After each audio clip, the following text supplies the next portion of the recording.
En el nombre del Padre, del Hijo y del Espíritu Santo. Amén. Padre nuestro que estás en el cielo, santificado sea tu nombre, venga a nosotros tu reino, hágase tu voluntad en la tierra como en el cielo. Danos hoy nuestro pan de cada día, perdona nuestras ofensas, como también nosotros perdonamos a los que nos ofenden. No nos dejes caer en la tentación y líbranos del mal. Amén. Dios te salve María, llena eres de gracia, el Señor es contigo. Bendita tú eres entre todas las mujeres, y bendito es el fruto de tu vientre, Jesús. Santa María, Madre de Dios, ruega por nosotros pecadores, ahora y en la hora de nuestra muerte. Amén. Gloria al Padre, y al Hijo, y al Espíritu Santo, como era en un principio, ahora y siempre, y por los siglos de los siglos. Amén. En nombre del Padre, del Hijo y del Espíritu Santo. Amén. Reprendemos estas sesiones de la catequesis en la que hemos hecho el esquema que iniciamos con el tema de la palabra de Dios, la Biblia. Como esta Biblia no es un libro cerrado, sino que es en tanto una comunidad la ha vivido a través de la Iglesia.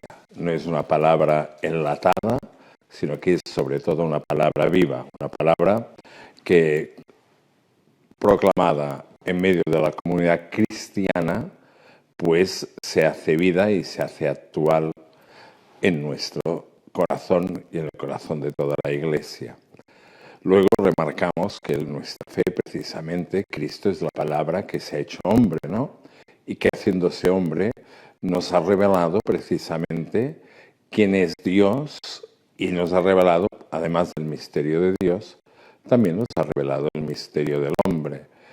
Este Dios que Cristo nos ha presentado como una comunidad de amor del Padre, del Hijo y del Espíritu Santo, y que el hombre ha sido creado a imagen y semejanza de Dios, y después del pecado redimido por Cristo en la cruz, en la condición de Hijo de Dios, y que por tanto está llamado a vivir en la intimidad de Dios, aquí en la tierra de manera imperfecta y en camino, y luego, después de nuestra muerte, ya en plenitud, a la espera de la resurrección del tiempo final, en el que viviremos ya viviendo cara a cara con el Señor, compartiendo su misma vida.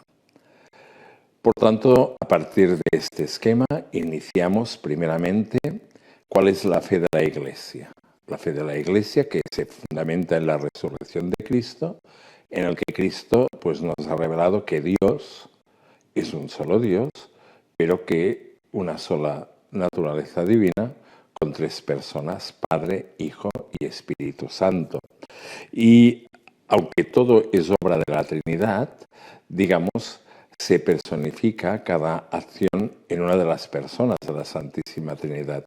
Y a Dios Padre se le da la función de creador a través de la persona de Cristo y insulfando el Espíritu Santo sobre la creación y sobre el hombre. Dice que el Espíritu planaba sobre las aguas y luego que sopló sobre el hombre una vez hecho de barro, precisamente para darle su espíritu. Este espíritu que es espíritu de vida. Por tanto, digamos, vemos que Dios es creador, que después del pecado Dios no ha repudiado al hombre, sino que podríamos decir que ha subido la apuesta. Y por eso la segunda persona de la Santísima Trinidad en el seno virginal de María, por obra del Espíritu Santo, la segunda persona de la Santísima Trinidad, el Verbo, se encarna, se hace hombre y este es Jesús, el Hijo de Dios y verdadero hombre, que precisamente vivió en un tiempo concreto, en una cultura concreta y en una tierra concreta que es Palestina. Y allí, pues, cogiendo la herencia del pueblo elegido que el Señor se había preparado para que en su seno naciera el Salvador, pues él, cogiendo toda esta tradición, él se hace hombre, se encarna, predica, hace, digamos, luego la pasión, muerte y resurrección en tiempos de Poncio Pilato, en la que precisamente por su pasión, muerte y resurrección consigue para nosotros el perdón de los pecados, la condición de hijos de Dios y herederos del cielo. Y presentamos esta realidad como una nueva creación. Y si en la primera creación Dios nos hace a imagen y semejanza de Dios, en la segunda creación nos recrea en la condición de hijas e hijos de Dios. Y esto luego pues da paso por la acción del Espíritu Santo en Pentecostés, que nos lo envía Cristo, da paso a la Iglesia, que es católica, es universal, es apostólica, es una y es santa, y está aquí para perdonar los pecados y para llevarnos al cielo, porque ella es la encargada de predicar la buena nueva del Evangelio, en la que se nos revela que nuestro destino es precisamente la resurrección. Si Cristo ha resucitado, nosotros también resucitaremos en Cristo, aquellos que hayamos cumplido la voluntad del Señor y nos hayamos acogido a su infinita misericordia. Dios no nos salva por la fuerza, porque la salvación, tanto como la creación, es una obra de amor. Por tanto, el amor nunca es unidireccional, sino que siempre es de ida y de vuelta. Y podemos responder precisamente al Señor porque nos da su mismo espíritu en el que podemos, pues, responder con nuestras obras, por la caridad, a la acción de Dios en nosotros por medio del Espíritu Santo. Esto es lo que explicamos como un segundo bloque. El tercer bloque, como ya hablamos, la Iglesia es santa y está llamada a santificar. ¿Cuáles son los medios de santificación que tiene, además de la predicación de la palabra de Dios? Es los sacramentos.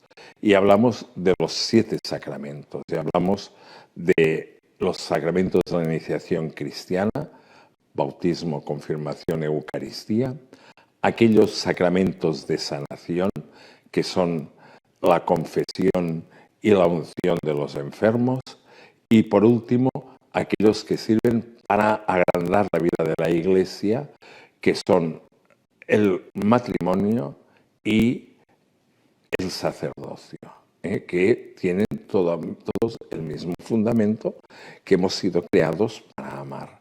Y es amando que nos santificamos y santificamos a los otros, porque primero hemos sido amados por Dios.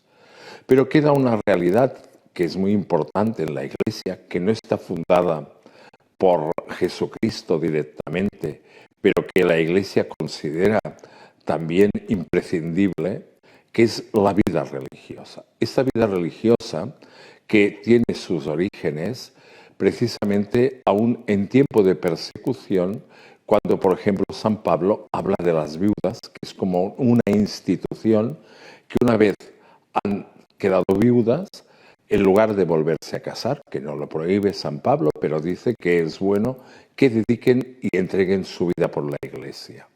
Y al lado de esto también surgen toda una serie de personas que desde su casa, no formando comunidad, sino que empiezan pues a hacer como una entrega personal del Señor en castidad al servicio de la Iglesia. Esto después tiene su origen ya una vez se ha liberado la Iglesia de la persecución del Imperio Romano con Constantino, pues ya hay toda una serie de cristianos que en medio del mundo ven que hay cosas que no acaban de satisfacerles en su seguimiento en Jesucristo. Y en Oriente empieza lo que es la vida eremítica. Esta vida eremítica que empieza en el desierto, tanto de Judea como de Egipto, por ejemplo, San Antonio Abad y todos otros que podríamos hablar, cómo se retiran al desierto para vivir, digamos, esta entrega total al Señor en la oración y en la contemplación. ¿Qué sucede? Que precisamente todos estos de la vida religiosa, estos inicios de la vida religiosa, ven la necesidad de que alguien los dirija, que no estén solos. Y generalmente, aunque mantienen el hecho eremítico, escogen a uno como padre, abad quiere decir padre, abba, padre, pues lo escogen para que, digamos, los dirija y los oriente en esta vida de santidad, en esta vida, pues, de purificación, de separación del mundo, visto que los cristianos no somos de este mundo, sino que estamos llamados a nuestra patria, que es el cielo, en la comunidad con Dios. En el Occidente, el padre del monaquismo, el padre de la vida religiosa, es San Benito, que también inicia primeramente en Subiaco, que aún se puede visitar, ¿no? Pues un poco más tarde que en Oriente, pues una vida eremítica. Está 3 años viviendo en una cueva solo, que un cuervo, dice la tradición, que lo alimentaba, como también pasa en alguna anacoreta, pues de la época, digamos, en la Iglesia oriental, ¿no? Y por tanto, digamos, ante este inicio primero de la vida de soledad, se le acercan otros que ven este ejemplo como un ejemplo a seguir, pero le piden también que los dirija. Y es cuando forma, pues, los primeros monasterios benedictinos. Y juntamente a la formación de estos monasterios benedictinos, la hermana de San Benito, Escolástica, funda la versión femenina de estos monasterios.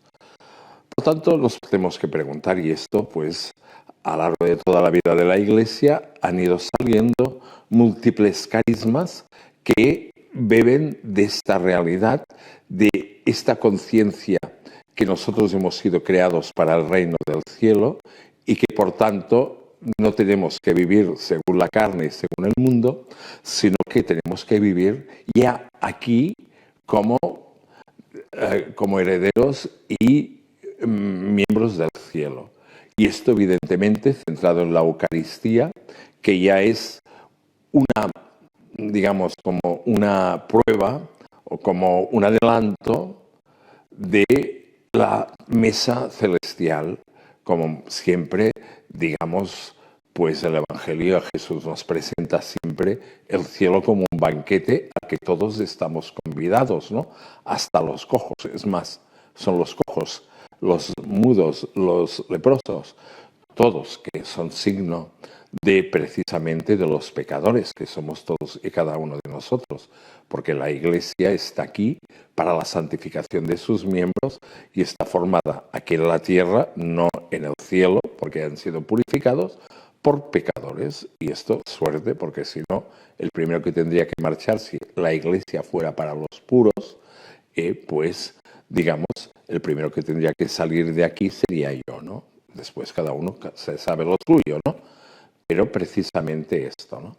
Por tanto, la vida religiosa parte, digamos, de la radicalización del bautismo. Por eso no es un sacramento aparte, sino que bebe de las raíces, no tan solo del bautismo, sino, digamos, de la misma sacramentos de la iniciación cristiana.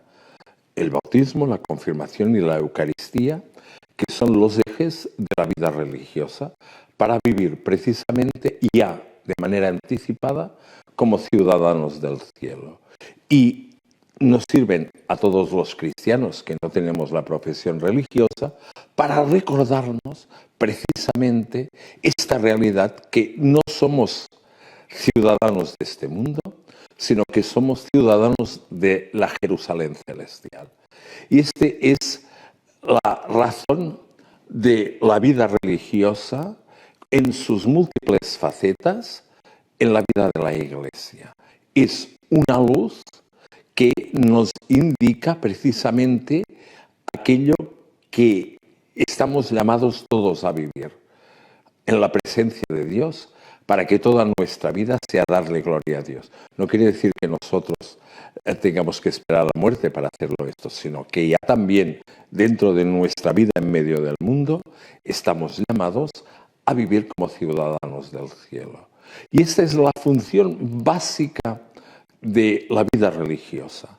Luego, la vida religiosa, a partir de los diferentes aspectos y el desarrollo y la acción del Espíritu Santo, se ha dividido básicamente en dos aspectos, que son la vida activa y la vida contemplativa.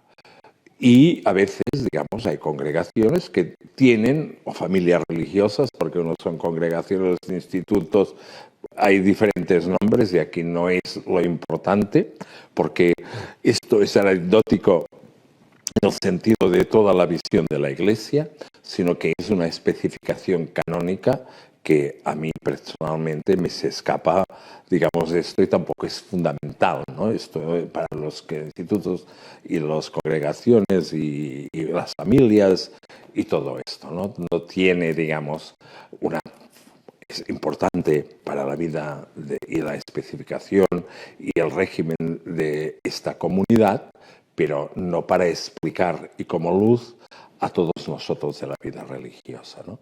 Y la vida religiosa, digamos, Cristo se presenta como pobre, como casto y como obediente. Y todos los institutos religiosos, hay a veces algunos que tienen algún voto más, pero toda institución religiosa en la Iglesia tiene estos tres votos, que la pobreza, la castidad y la obediencia no solo es propio de la vida religiosa, sino que todos hemos de vivir la castidad según nuestra vocación. Es decir, un sacerdote vive su castidad también con la virginidad. Una religiosa, pues religiosa la vivirán no tan solo desde este aspecto, sino como signo de entrega máxima al Señor. Y Cristo también es pobre, casto y obediente. Nosotros también tenemos que obedecer a la palabra de Dios. Y por tanto, digamos, esto también nos indica que este camino no es solo específico de la vida religiosa, sino que toda vida de santidad, de seguimiento de Jesucristo, tiene que especificarse a través de estas tres coordenadas que nos dan la posibilidad de seguir a Cristo. Y este anuncio de la vida en el cielo, que ya nos muestra la vida religiosa, también tiene que confortar la vida de todos los cristianos.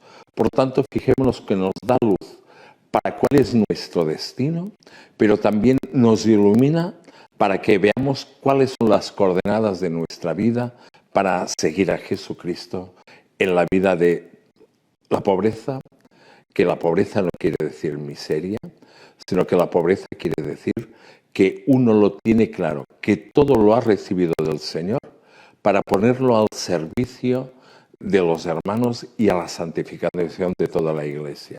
Esto también lo tiene que hacer un laico, un esposo y una esposa, un sacerdote y evidentemente también la vida religiosa. Es decir, no nos sirve ser, como se dice vulgarmente aquí, el más rico del cementerio. No nos vamos a llevar nada. Y por tanto, tenemos que tener claro que los bienes materiales son necesarios, pero no son lo que nos lleva a nuestra vida. Porque si no, lo contrario es un afán de dinero y no deja de ser una forma de idolatría. San Pablo es clarísimo. Estar para el dinero es una forma de idolatría. Y en este momento, precisamente, esta idolatría está muy extendida. Lo otro también, vivir en la castidad, que en el matrimonio quiere decir vivir en el respeto y no usar del otro, sino darse al otro. Y la sexualidad, como ya lo explicamos en el matrimonio, es una forma, la forma propia de nuestra corporeidad, de darse al otro, que tiene un sentido físico, psíquico y espiritual. Y por tanto, aquí adquiere toda su belleza en la obertura también a la vida, dándose al otro por amor. Por tanto, digamos, también aquí se tiene que el respeto, ¿no? El respeto siempre al otro, el cariño, la ternura, el darse al otro. Y también, pues, en la vida sacerdotal, para no renunciar al hecho de ser hombre, sino que esta potencia que nos da el Señor para amar, que se expresa física, psíquica y espiritualmente, la subliminamos para darnos plenamente, por amor al pueblo que nos ha sido confiado. Es decir, lo que dice el Concilio Vaticano II, para, digamos, santificarse por la caridad personal, porque el camino de santidad es siempre un camino de amor. Amor que Dios ha vertido en nuestros corazones por el Espíritu Santo, para que así, vehiculándolo por nuestra vocación, hagamos de nuestra vida una vida de amor y de donación a los demás. Y por tanto también nosotros tenemos que vivir este aspecto de pobreza, de castidad, como decíamos ahora, y además precisamente cuál es, digamos, también hay una hipersexualización de nuestra sociedad, ¿no? Está, por ejemplo, todo el mundo de Internet y todo esto que ensucia tantos corazones y que muchas veces lleva a todo estar, digamos, apegado a esto de una manera como si fuera una droga, ¿no? O el alcohol, habiendo caído pues muy bajo en la misma autoconsideración de uno mismo y en el amor propio y el amor hacia uno mismo que uno tiene que guardarse, porque todos nosotros, no tenemos que olvidarlo, somos templo del Espíritu Santo por el bautismo. Y la otra es otro de los, digamos, ídolos, que es el dinero, que es la hipersexualización y dejarlo sin un carácter espiritual, y el otro es el poder. Es decir, yo me pongo por encima de los otros. Y la obediencia también nos recuerda que Cristo es totalmente obediente al Padre y que por tanto también nosotros estamos llamados a obedecer. Y esto es lo que hace la vida religiosa, tanto la vida contemplativa como la vida activa, que precisamente, fijémonos que la vida activa se cuida muchas veces de dos ámbitos en los que Jesús también es excelente juntamente con su predicación. Ellos también están en los movimientos apostólicos y de predicación de la palabra de Dios. Y esto muchas veces se vehicula por el camino de dedicarse a la enseñanza, no necesariamente, sino también actuando por otras cosas. Y luego en la vida de la caridad, ya sea pues en actividades propias de como Cáritas o lo que sea, y toda una serie de actividades, digamos, la hermana Teresa de Calcuta, ¿no? Y muchas congregaciones que se dedican a niños abandonados o a enfermos crónicos, digamos. Por ejemplo, la Iglesia, digamos, es el que cuida, ahora no sé los datos, pero sobre el 60%, 70% de las personas con SIDA son tratadas en centros llevados por la Iglesia. Es decir, aunque sean fruto del pecado y de la concupiscencia, digamos, la Iglesia está para mostrar su misericordia, la caridad. Y por tanto, de estas congregaciones de vida activa se dedican a esto y a la enseñanza de los niños. Y al cuidado, fijémonos que es la palabra, que es lo que hace Jesús. Y como signo precisamente de la presencia del reino, Cristo cura, está por la sanidad. Como signo de la sanidad, que su origen quiere decir santidad, Es, digamos, por ejemplo, en francés dicen santé, es la misma palabra, ser santo que estar sano, ¿no? Por tanto, digamos, está hablando de esta, porque la Iglesia ve la persona con globalidad. Es aquello que decía San Pablo VI, esto. La Iglesia le interesa todo el hombre y todos los hombres. Por tanto, no hacemos una separación, digamos, de cuerpo y alma, sino que, digamos, vemos la persona en su globalidad, en su corporeidad y en su espiritualidad. Y esto la vida religiosa también lo hace. Y la vida contemplativa, vemos que otra de las acciones que hace Jesús, y lo vemos que se dedica a la oración. Él pasa, dice, 40 días en el desierto y luego, por ejemplo, cuando tiene que escoger a los 12, dice que hace pues toda la noche de oración. Y vemos también cómo otras veces dice, vosotros iros que yo voy a estar orando, ¿no? Y vemos cómo pues ellos van en el barco y la barca y se están hundiendo y Jesús viene caminando, ¿no? Y otras veces pues vemos esto. Y otra cosa que hace Jesús es esta, ¿no? La oración. Por tanto, la vida contemplativa, como Marta y María, podríamos decir, todos tenemos que tener aspectos de Marta y María, ¿eh? No es que sean exclusivos, porque las comunidades de vida contemplativa trabajan para poder comer, ¿no? Pero su especificación, ¿no? Por ejemplo, yo soy el sacerdote también de unas monjas contemplativas, las esclavas del Santísimo Sacramento y de la Inmaculada, que las 24 horas del día la comunidad delante de Cristo expuesto en la custodia siempre hacen guardias rezando para que la Iglesia lleve a término su misión. Evidentemente que luego trabajan, bordan, hacen ornamentos, toda una serie de cosas para mantenerse, ¿no? Pero, digamos, su especificación, porque la vida activa también la oración. Aquí tengo la hermana delante del Verbo encarnado, ¿no? Que precisamente el nombre es muy precioso, ¿no? Digamos, la familia del Verbo encarnado, luego, son las hermanas de la... si él puede decir hermana, de la Virgen de Matará, del Señor y de la Virgen de Matará, ¿eh? Desvelas del Señor y de la Virgen de Matará. Bueno, es decir, es que a veces los nombres yo soy un poco así, ¿eh?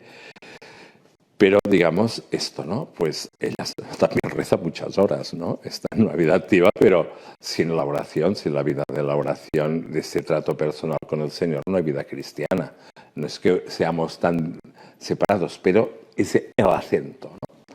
Por tanto, tenemos que amar mucho, muy mucho, la vida consagrada, tanto masculina como femenina, tanto de vida activa como de vida contemplativa, en sus múltiples facetas, en sus múltiples variaciones y variedades, para que se muestre precisamente la riqueza de los dones que Dios nos da a través de Jesucristo por la donación constante del Espíritu Santo, que hace que la Iglesia, en medio de las dificultades de este mundo, lleve a término su misión.